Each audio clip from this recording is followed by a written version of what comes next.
Ik veel, kom maar op. We gaan hem erin doen. Wij kunnen het niet alleen.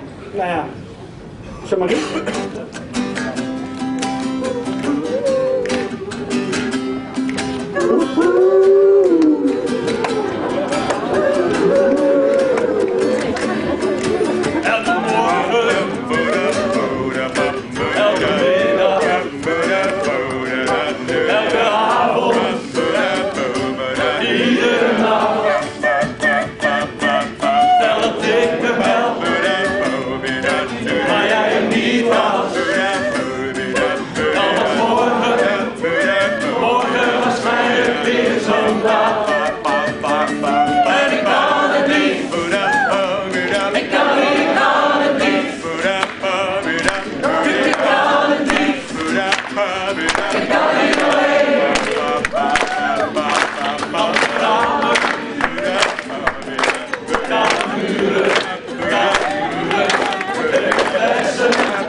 Stel dat ik er ben, maar jij er niet was. Komt je? Dan was morgen waarschijnlijk weer zo'n dag. En ik kan het niet. Ik kan het niet. Ik kan het niet. Ik kan niet alleen. En ik kan het niet. Ik kan niet. Ik heb het geprobeerd, gedaan wat ik kan, maar alles gaat verkeerd, ik ben ook aan de man. Ik kan niet alleen, en ik kan het niet. Ik kan niet, ik kan het niet. Oh, ik kan het niet. Ik kan niet alleen.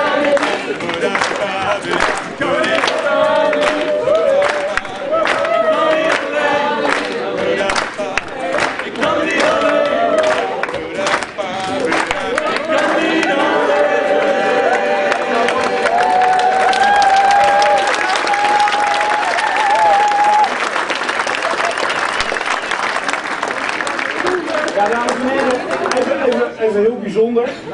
Het was, blijf even staan. Het was een paar weken geleden dat ik op YouTube was. Sorry, internet vroeg. En daar kwam ik een filmpje tegen over Heathrow. Jullie moeten maar eens intikken T-Mobile Welcome. En T-Mobile die had natuurlijk een reclamecampagne gemaakt waar ze op Heathrow mensen welkom heten, heel onverwacht door ze toe te zingen. Ja, en toen kreeg ik ineens een ideetje en een kriebeltje en zo gaat het bij mij. Maar ja, er is altijd één risico, Marco komt altijd overal achter. Dus ik dacht, ja, hoe ga ik doen? Dus ik heb Erik in het allergeheim benaderd.